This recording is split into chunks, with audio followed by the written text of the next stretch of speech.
A powerful eruption. In today's video, I will analyze and geolocate video footage filmed of the highly destructive 1980 eruption of Mount St. Helens.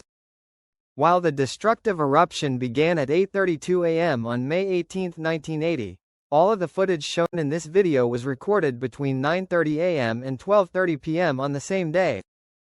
Let's get started.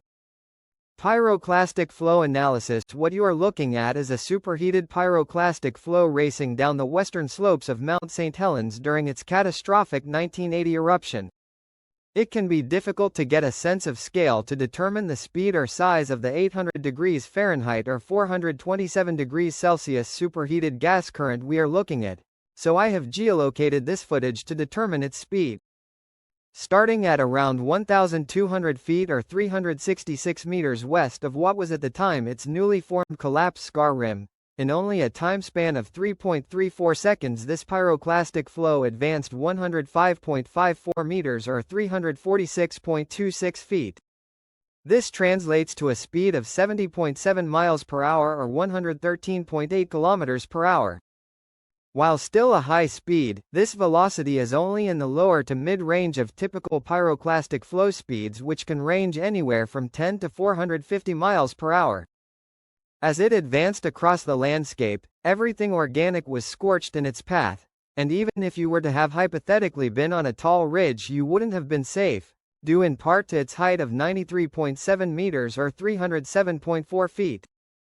However, even above this height wouldn't have been safe due in part to the rising plume of material behind the front of the pyroclastic flow in what is referred to as a coignimbrite plume.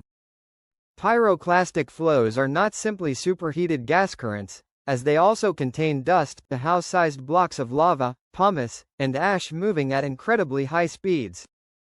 If you are looking for a specific figure, pyroclastic flows by volume can be anywhere from 0.07% to 20% composed of rock, hence why they often leave behind a thick pile of material where they travel.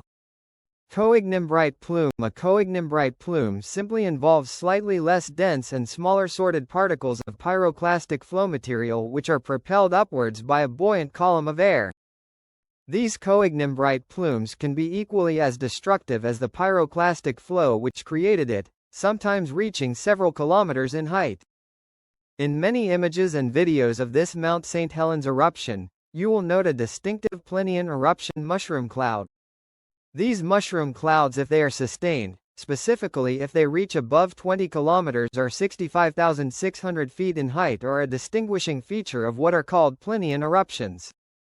Plinian and ultraplinian eruptions represent the most energetic and powerful types of volcanic eruptions, with the name originating from a description Pliny the Elder made of Vesuvius's 79 CE eruption which destroyed Pompeii.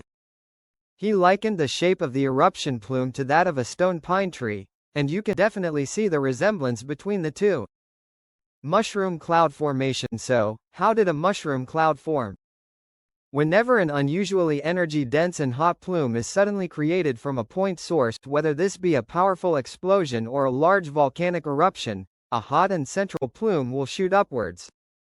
However, since this warm air is unstable, and cold air is forced upwards, it creates a cycling motion at the edges of the plume, causing its edge to become wider and wider. The upward motion of the plume then continues until the gas reaches equilibrium and the air above it becomes stable. At this point, the convection continues but causes the plume to spread out even further, forming the flat top of the mushroom cloud. You might be wondering exactly how fast the eruption plume from Mount St. Helens rose.